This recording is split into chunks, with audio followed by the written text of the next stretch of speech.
Hi all. അപ്പോൾ അങ്ങനെ നമ്മൾ ഫൈനലി തങ്ങൾപ്പാറയിലേക്ക് കയറി. ഇതാണ് തങ്ങൾപ്പാറ. തങ്ങൾപ്പാറയിൽ ചെന്ന് നമുക്ക് അവിടെ ചെന്ന് നിന്നപ്പോൾ ഭയങ്കര സമാധാനമായിരുന്നു കേട്ടോ. കാര്യം നമ്മൾ അത്രയും ടയേർഡായി നിന്നെങ്കിലും ചെല്ലുമ്പോൾ നമുക്ക് അവിടെ മധുരം തരുന്നുണ്ട്. പിന്നെ ആ താഴത്തുനിന്ന് വെള്ളം കുടിക്കാനുള്ള ഓപ്ഷനൊക്കെ ഉണ്ട്. കൈകാല് കഴുകാനൊന്നും പാടില്ല എന്നാണ് പറഞ്ഞത്. 3600 അടി മുകളിലാണ് ഈ പാറ. ദിനം പ്രതി ആ പാറ വലുതായിക്കൊണ്ടിരിക്കുക എന്നാണ് ആ ഉസ്താദ് പറഞ്ഞുള്ള അറിവാണ് നമുക്ക്. അങ്ങനെ ആയിരിക്കും, ഇല്ലാത്തത് പറയില്ലല്ലോ. അപ്പോൾ ഞാൻ പറഞ്ഞില്ലേ, പാറയിൽ കയറിയിട്ട് കിട്ടിയ പണി ഇതാണ് പണി. നമ്മളവിടെ കയറി കുറച്ച് കഴിഞ്ഞ് ഇറങ്ങുന്ന സമയപ്പോഴേക്കും ആകെ ഫോഗ് വന്ന് മൂടി നമുക്കൊന്നും കാണാൻ പറ്റാതെ. ഇൻസ്ട്രക്ഷൻ തരുന്ന അവിടെ ഒരു പയ്യനുണ്ടായിരുന്നു. പുള്ളി വിസിലൊക്കെ അടിച്ച് വേഗം ഇറങ്ങാനൊക്കെ പറഞ്ഞു. പിന്നെ മഴ ചാറി, അതുവരെ നമ്മൾ വേഗം അവിടെ നിന്ന് ഇറങ്ങി. അല്ലാതെ നമുക്ക് വേറെ ഓപ്ഷൻ ഇല്ല. മഴ പെയ്ത് കഴിഞ്ഞാൽ പിന്നെ നമുക്ക് ഭയങ്കര ബുദ്ധിമുട്ടായിരിക്കും. പാറയാണെങ്കിൽ ഭയങ്കര കുത്തനെയുള്ള പാറയാണ്. അങ്ങനെ ഞങ്ങൾ അവിടെ നിന്ന് ഇറങ്ങി തിരിച്ചു പോന്നു. അപ്പോൾ പോന്നു കഴിഞ്ഞപ്പോഴേക്കും എല്ലാവരും ഭയങ്കര ഓക്കെ ആയി. എൻ്റെ മോൻ ആ പാറക്ക് ടാറ്റ കൊടുത്താന്ന് തോന്നുന്നുണ്ട് നിങ്ങൾ ആദ്യം കണ്ടത്. അത് കഴിഞ്ഞ് എൻ്റെ മോളും ആളും ഉഷാറായി. ആൾ നല്ല രീതിയിൽ ഡാൻസൊക്കെ കളിച്ചു. പിന്നെ നമ്മൾ നേരെ റൂമിലേക്കാണ് പോയത്. റൂം നിങ്ങളിത് കാണുമ്പോഴേക്കും കാട്ടിലാണോ റൂം? അതെ ഗൈസ്, കാട്ടിലാണ് റൂം. അങ്ങനെ നമ്മൾ റൂമിൻ്റെ അവിടെ മുകളിൽ വന്നു ഇറങ്ങി.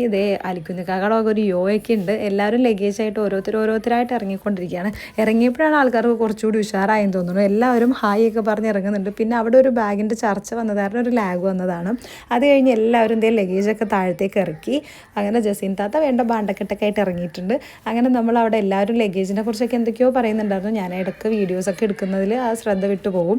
അത് കഴിഞ്ഞ് നമ്മൾ ഇറങ്ങി കാണുന്ന വഴി ഇറങ്ങി കുറച്ചങ്ങ് പോകണം കേട്ടോ. അപ്പോഴാണ് നമുക്ക് റൂമുള്ളത്. ഇത് ഒരുവിധം നമുക്ക് ട്രക്കൊന്നും പോവില്ല അവിടെ, വേറെ ഓപ്ഷൻ ഇല്ല, നമ്മൾ നടന്നു തന്നെ പോകണം. അങ്ങനെയുള്ളൊരു സ്ഥലത്താണ് നമുക്ക് റൂം കിട്ടിയത്. നമ്മൾ ആക്ച്വലി റൂം ബുക്ക് ചെയ്തത് വേറെയായിരുന്നു, പക്ഷേ അതെന്തോ ഒരു ഇത് കാരണം കിട്ടിയില്ല. അപ്പോൾ നമുക്ക് ഈ റൂമാണ് തൽക്കാലം അവർ സജസ്റ്റ് ചെയ്തത്.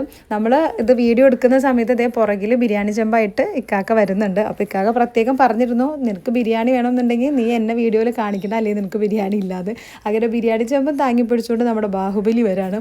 അങ്ങനെ നമ്മൾ റൂമിലേക്ക് എത്തി. സത്യം പറഞ്ഞാൽ അന്നത്തെ ആ ഒരു യാത്ര ഫുള്ള് നമ്മൾ ടയേർഡായിരുന്നു.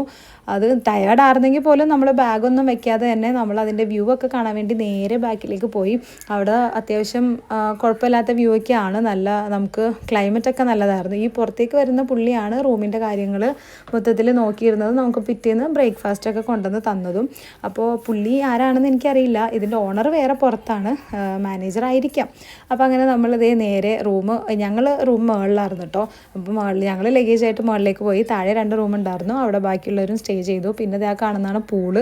അത്യാവശ്യം നല്ല വ്യൂ ആയിരുന്നു. പിന്നെ ആ ടൈം ആയതുകൊണ്ട് തന്നെ നല്ല തണുപ്പുണ്ടായിരുന്നു. തണുപ്പത്ത് നല്ലൊരു സമാധാനം ഉണ്ടായി. പിന്നെ ആ വീട്ടിൻ്റെ ഒരു മൊത്തത്തിൽ പരിസരമൊക്കെ ഞാനിങ്ങനെ എടുക്കാമെന്ന് വിചാരിച്ചു. അങ്ങനെ നമ്മൾ മൊത്തം ഒരു പരിസരമൊക്കെ എടുത്തു. പിന്നെ അവിടെ ഒരു ചേട്ടൻ ഒരു കൊച്ചിനെ കൊണ്ട് വന്ന് എന്തൊക്കെയോ ചെയ്യുന്നുണ്ടായിരുന്നു, അത് ഞാൻ ശ്രദ്ധിച്ചില്ല. അത് കഴിഞ്ഞ് റൂമിലേക്ക് കയറി. ഞങ്ങളുടെ റൂമാണിത്. റൂം അത്യാവശ്യം കുഴപ്പമില്ല, ഫെസിലിറ്റീസൊക്കെ ഓക്കെയാണ്. ഞാൻ അങ്ങനെ വന്ന് കയറിയതിൻ്റെ സന്തോഷമാണ് എൻ്റെ മുഖത്താ കണ്ടത്. അത് കഴിഞ്ഞ് ഞാൻ ബാൽക്കണിയിലേക്ക് ഇറങ്ങി നോക്കിയപ്പോൾ അത്യാവശ്യം കൊള്ളാം. താഴേന്ന് കാണുന്നതിനേലും നല്ല വ്യൂ കിട്ടുന്നുണ്ട്. എനിക്കിങ്ങനെയുള്ള സ്ഥലങ്ങളും ഇങ്ങനെയുള്ള ക്ലൈമറ്റും എനിക്ക് ഭയങ്കര ഇഷ്ടമാണ്. അപ്പോൾ ഈ ഒരു മരം കണ്ടു, അതിൽ കുറേ ഫ്രൂട്ട് കണ്ടു.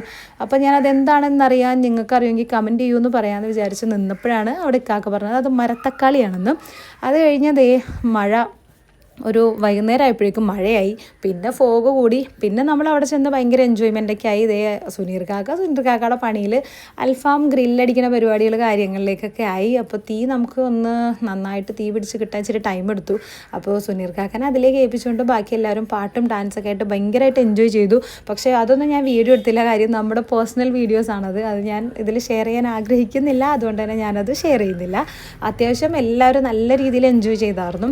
അങ്ങനെ അൽഫാമിൻ്റെ പണിയിലായിട്ട് സുനീർ കാക്ക അവിടെയായിരുന്നു. ആ നേരം കൊണ്ട് ഇത്താത്തമാർ കിച്ചണിൽ പോയി ബിരിയാണി നമ്മൾ ഉണ്ടാക്കിക്കൊണ്ടുപോയി ബിരിയാണിയൊക്കെ ചൂടാക്കി എല്ലാവരും കഴിച്ചു. അങ്ങനെ ഇന്നത്തെ ദിവസം അങ്ങനെ അങ്ങോട്ട് കഴിഞ്ഞു. ഇനി ബാക്കി വീഡിയോ ആയിട്ട് ഞാൻ വീണ്ടും വരും. ഇതിപ്പോൾ ഒരു ദിവസത്തെ വീഡിയോ മാത്രമേ ആയിട്ടുള്ളൂ. ഇനി രണ്ടാമത്തെ വീഡിയോ ഞാൻ വേറെ ഇടുന്നുണ്ട്. അതിന് നിങ്ങൾ വെയിറ്റ് ചെയ്യുക. അപ്പോൾ ഓക്കെ, ബായ്.